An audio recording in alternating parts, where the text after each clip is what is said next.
नमस्कार दर्शक तथा श्रोताहरू, म विशाल खनाल हजुरलाई मङ्गलबार 17 चैत्र 2082 को मुख्य समाचारहरू प्रस्तुत गर्दैछु। आजका समाचारमा छन् पूर्व प्रधानमन्त्री केपी शर्मा ओलीको थुनामुक्ति माग, बालेन सरकारको 100 बुँदे कार्ययोजना, संसद अधिवेशन आह्वान र अन्य महत्त्वपूर्ण खबरहरू।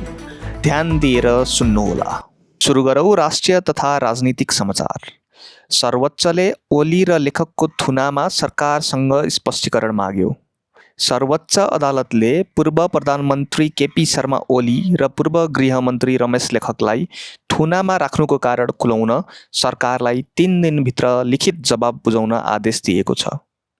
ओलीकी पत्नी राधिका साक्यले सर्वोच्चमा बन्दी प्रत्यक्षीकरणको रिट दायरा गरेपछि न्यायाधीश मेघराज पोखरेलको एकल इजलासले यो आदेश जारी गरेको हो।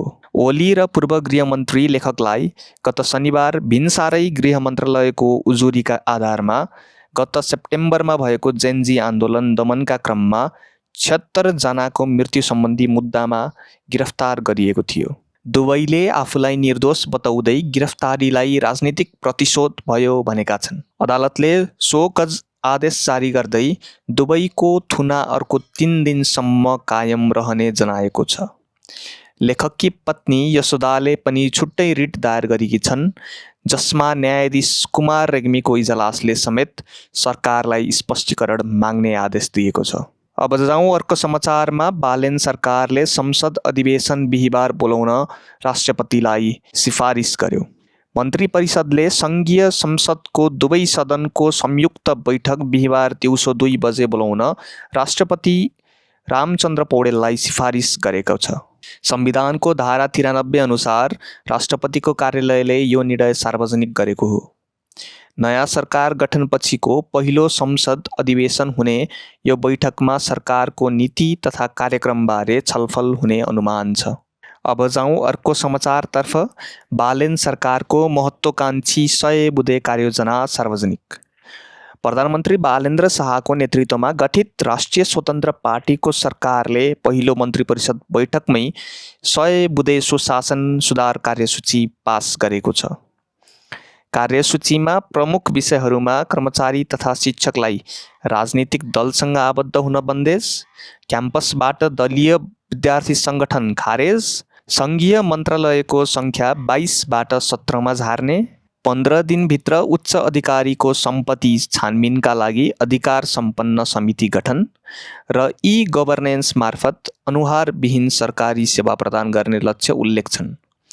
कार्यसूचीले 15 दिन, 30 दिन, 45 दिन, 90 दिन र 100 दिनका लक्ष्यहरू तोकिएको छ र प्रधानमन्त्री कार्यालयले नियमित अनुगमन गर्ने जनाएको छ। विश्लेषकहरू यो योजना कार्यान्वयनमा आउनै हो भने ऐतिहासिक परिवर्तन हुने बताउँछन्।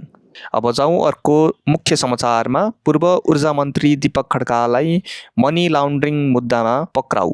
पूर्व ऊर्जा मन्त्री दीपक खड्कालाई बुढानील कण्ठबाट मनी लाउन्ड्रिङ सम्बन्धी मुद्दामा केन्द्रीय अनुसन्धान ब्युरो अर्थात् CIB ले पक्राउ गरेको छ। CIB का प्रवक्ता शिव कुमार श्रेष्ठका अनुसार थप अनुसन्धानका लागि रिमान्ड लिएको छ।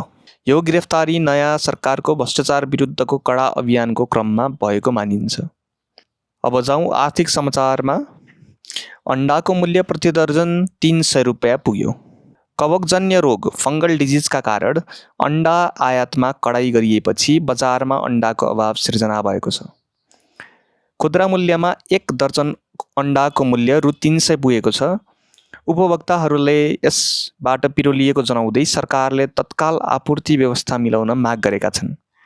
अब अर्को समाचारतर्फ जाउँ। निजी बैंक खाताबाट सरकारी कोषमा रकम सार्न कानुनी बाधा। सरकारले निष्क्रिय बैंक खाताका रकम सरकारी ढुकुटीमा सार्ने योजना अघि सार्दा विद्यमान कानुनले नै रोक लाउने देखिएको छ। अर्थ मन्त्रालयका सूत्रका अनुसार निजी बैंक खाताहरूबाट सरकारी कोषमा सिधै रकम हस्तान्तरण गर्न नेपाल राष्ट्रिय बैंक ऐन लगायत प्रचलित कानुनले अनुमति नदिन भएकाले यो प्रक्रिया कानुन संशोधन बिना सम्भव नहुने जनाइएको छ। अर्थ मन्त्रालयका सूत्रका अनुसार निजी बैंक खाताहरूबाट सरकारी कोषमा सिधै रकम हस्तान्तरण गर्न नेपाल राष्ट्रिय बैंक ऐन लगायत प्रचलित कानुनले अनुमति नदिने भएकोले यो प्रक्रिया कानुन संशोधन बिना सम्भव नहुने जनाइएको छ।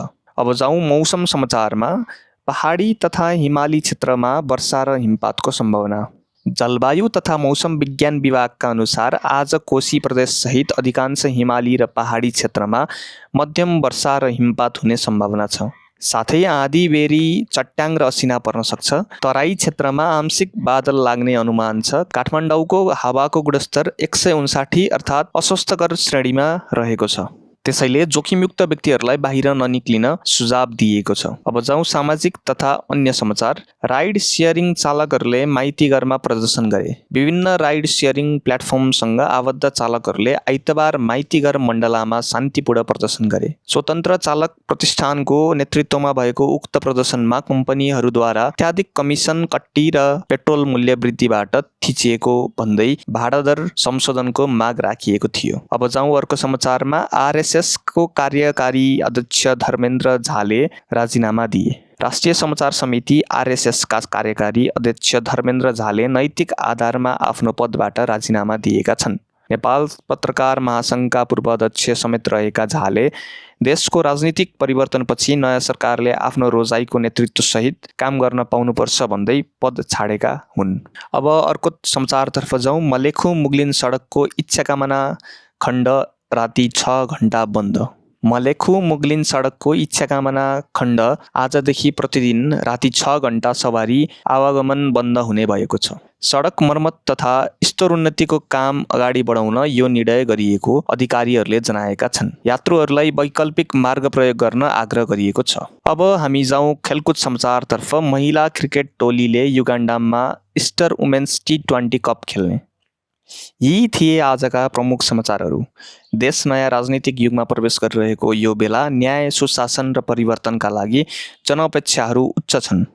बालेन सरकारले घोषणा गरेका सुधारहरू कार्यान्वयनमा आउन चुनौती कति कठिन हुन्छ भन्ने प्रश्न सामुन्ने छ। थप जानकारीका लागि ताजा खबर हेर्दै गर्नुहोला। जय नेपाल। धन्यवाद।